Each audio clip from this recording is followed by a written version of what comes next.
최화식입니다. 1959년생이고요. 육사 38기로 임관을 했고요.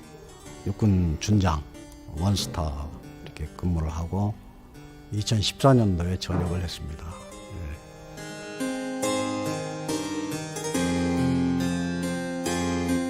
잠자리 들기 전에 한번 TV의 주요 뉴스 한번 보고 자는 습관을 가지고 있는데 그날도 집에서 식구들하고 함께 TV를 보다가 이제 비상계엄을 보게 되었죠. 윤석열 대통령이 나와서 담화를 하더라고요. 그 처음부터 그냥 그 국회하고 야당 욕을 실컷 하더니 비상계엄이라고 탁 얘기가 나왔을 때 너무나 놀랬고 믿기지가 않았습니다. 이게 우리나라가 지금 비상계엄이 할 전혀 그러한 시기가 아닌데 비상계엄을 선포하는구나. 아주 원색적으로 얘기해도 됩니까? 야, 이거 미쳤구나. 저는 이제 계엄 업무를 또 했었고 하기 때문에 이제 사실 어떻게 보면 다른 분들보다는 정확하게 알고 있는 그런 상황이죠. 쉽게 얘기해서 전쟁 났을 때 하는 겁니다. 전쟁이 불가피한 임박한 그런 상황이 조성이 되었거나 실제로 전쟁이 일어났을 때 국가 전체를 전쟁을 할 수 있는 대세로 갖추기 위해서 비상계엄을 하는 것이죠. 우리나라 전쟁 안 났잖아요. 그렇죠? 그래서 좀 당혹스러웠습니다.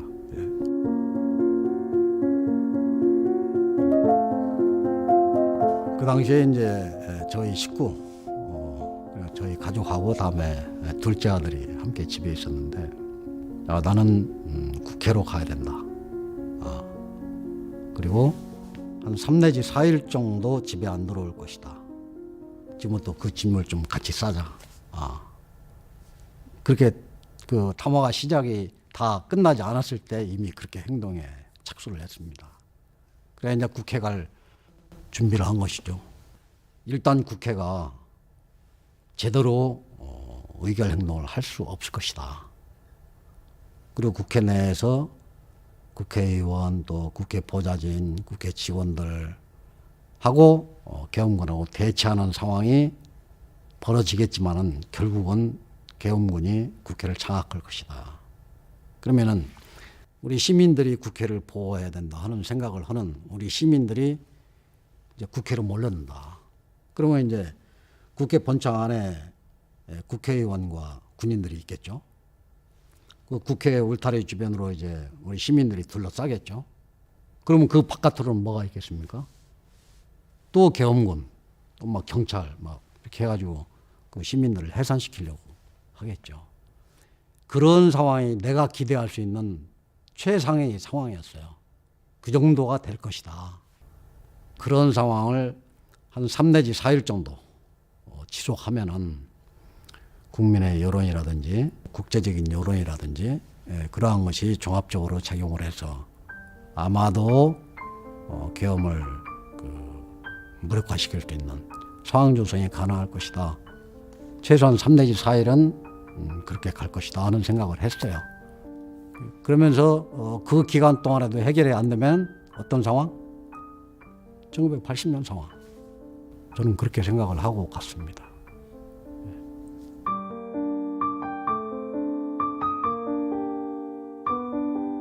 촛불 집회 있죠. 거기에도 거의 매주 나가다시피 했었는데 그것을 함께 이렇게 해왔던 그 주변 사람들 그분들한테 이제 전화를 했던 거죠. 야, 우리 지금 국회 가야 된다. 카풀을 해가지고 같이 가게 된 거죠. 그 한강 둔치 그 주차장으로 들어갔는데 거의 다 차 있었어요. 차들이. 그래가지고 이제 내려가지고 이제 걸어서 이제 국회로 이동을 하는데 어떤 젊은 분이 이렇게 가면서 국회에 어디로 가냐고 물어보더라고요. 그 친구는 국회가 어디 있는지 모르는 거예요. 국회가 어디인지 모르는 젊은 분이 지금 국회로 달려가고 있는 것이죠. 좀 큰 그 힘을 느꼈는데 그분하고 함께 이제 국회로 갔죠. 그렇게 하면서 이제 정문에 갔더니 대략 한 200명 정도 시민들이 와서 계엄 철폐, 독재 타도, 사전에 계획된 그 시위가 아니니까 피켓도 없었어요. 그냥 입으로 또는 A4지 조그마한 거 있죠. 거기다가 그냥 대충 써가지고 이렇게 하면서 집회를 하고 있던데, 저도 도착을 해가지고 함께 이제 행동을 했죠. 그런데 조금 있으니까 시민들이 급격하게 불어났어요. 급격하게. 그게 저도 뭐 이 정문 앞에서 집중해가지고 하느라고 좀 눈을 멀리 뜨지를 안 했거든요. 사람들이 오는 광경을 다 못 봤어요. 그런데 언제 한번 고개를 들어보니까 어마어마한 많은 시민들이 정문 중심으로 해서 많이 불어나 있더라고요. 그래서 우리가 이길 수 있겠다. 처음에 저는 이 계엄군들이 국회 본청 안에 이미 진입을 해가지고 다 장악하고 있는 것으로 알았어요.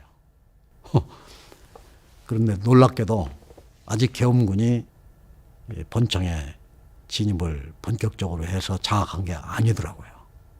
계엄군보다 시민들하고 국회의원 그리고 보좌진들이 더 빨랐던 거죠. 계엄군 쪽 입장에서 본다면은 작전에 차질이 좀 있었던 거죠. 헬리콥터로, 왜 헬리콥터로 옵니까? 가장 신속하게 오기 위해서죠. 가장 신속하게 와서 어떤 초기에 작전을 하는 그런 부대를 초동부대라고 해요. 또는 초동작전이라고 하는데, 초동작전부대가 우리 시민보다 늦었지 않습니까? 그럼 뭔가 차질이 있었다, 이렇게 이제 알 수 있는 것이죠. 그래서 정말 다행한 일이다. 국회의원들이 국회로 모일 수 있는 그 여건이 조성이 된 거죠. 그 다음에 이제 비상계엄 해제가 의결되고 나서 사진을 찍었어요.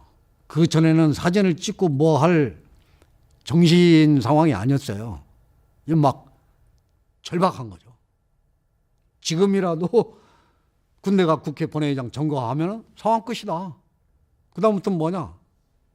이제 어마어마한 투쟁을 해야 되는 상황이라는 거죠. 그러면 언제 사진 찍고 그러겠어요. 계엄 해제 의결 딱 되고 나서 막 사람들 환호하고 그러면서 이제 사진을 찍었죠. 그 주변에 있는 분들한테 그냥 내 사진기 이렇게 주면서 찍어달라고 했는데, 해제 의결이 있고 엄청났었어요. 환호하고 그때 너무도 감격스럽더라고요.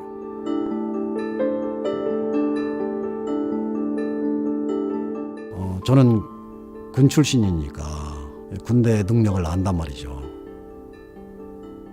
현장에 출동한 부대에서 국회를 장악해가지고 회의를 못하게 하겠다, 또 누구누구를 체포하겠다, 그 임무 수행을 명령을 받은 대로 그대로 수행하려고 맘만 먹으면은 못할 이유가 없어요.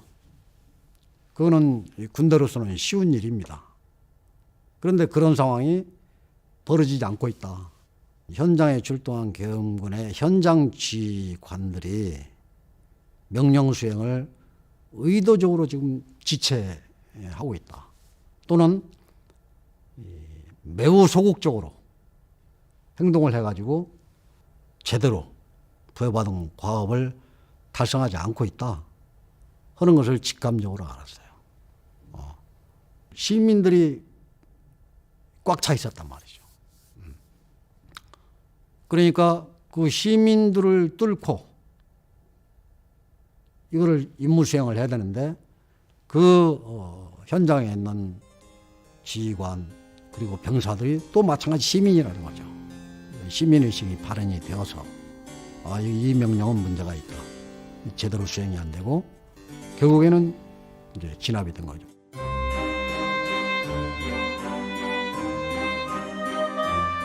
명령을 보면은 목숨하고 그 영, 지시 그건데, 죽음을 무릅쓰고 반드시 수행을 해야 된다 하는 것을 전제로 한 게 명령입니다.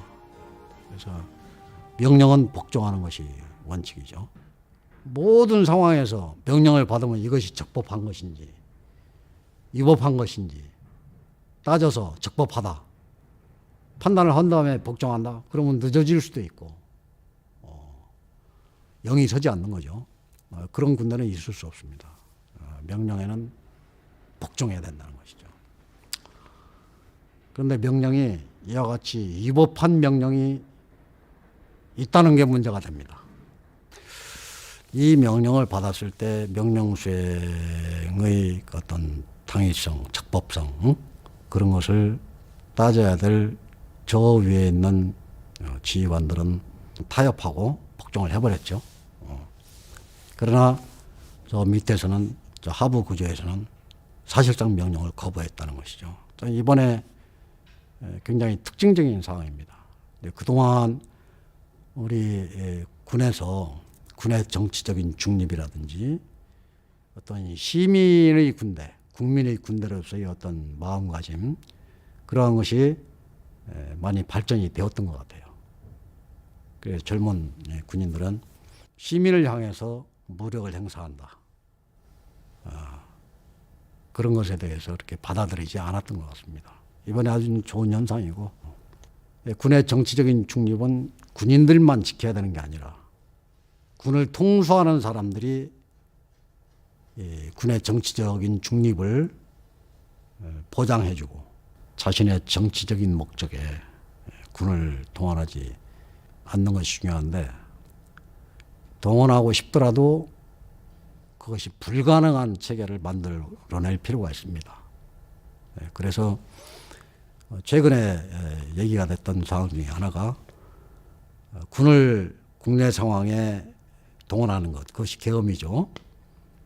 계엄을 사전에 국회 승인을 받아야 가능한 것으로 이렇게 바꾸려는 움직임이 있는 것 같습니다. 저는 그것이 매우 필요하다고 생각을 합니다. 그 법적 장치를 해놓으면은 군인들이 이 불법적인 명령을 복종해야 된다 안 해야 된다 판단할 필요도 없죠. 법적 장치를 그렇게 해놓으면은 당연히 복종하지 않으면 되는 것이니까. 그래서 법적 장치가 필요하다 하는 생각을 하고 있습니다.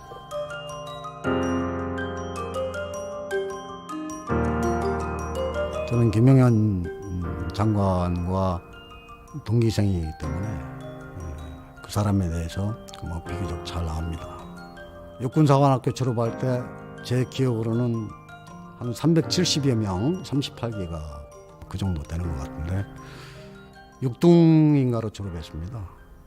수재죠, 수재. 또 뭐 얼굴도 뭐 잘생기고 또 사교성도 좋고. 그런데 이번에 이제 12.3 계엄이 어떻게 보면은 매우 형편없이 끝났잖아요.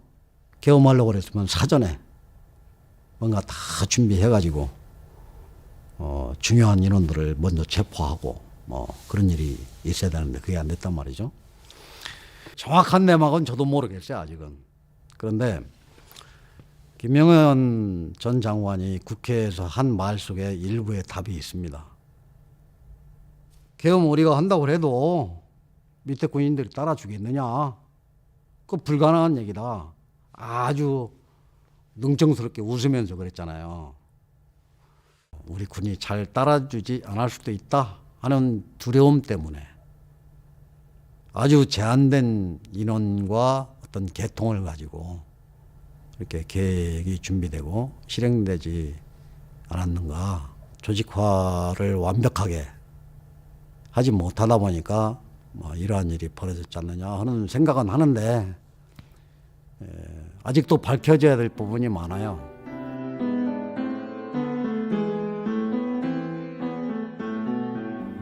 이번 상황을 조성을 한 책임자들의 경우에는 엄격하고 단호하게 추궁을 해야 된다고 생각을 합니다. 그것의 기초에서 앞으로 이러한 일은 이제 없을 것이다 하는 기대를 해봅니다. 군인들이 사실상 명령을 복종하지 않음으로써 쿠데타가 실패가 되고 우리 체제가 지켜졌단 말이죠. 이번 이 상황을 통해서 앞으로 정치 지도자들은 자신의 정치적인 목적을 위해서 군을 동원하는 것은 아마 포기할 것으로 생각을 하고, 우리 이제 군도 정치 리더십의 잘못된 명령, 군 통수권자의 잘못된 명령, 이것에 대해서는 단호하게 거부하고 그렇게 할 수 있는 귀중한 어떤 계기가 되지 않겠나 싶습니다.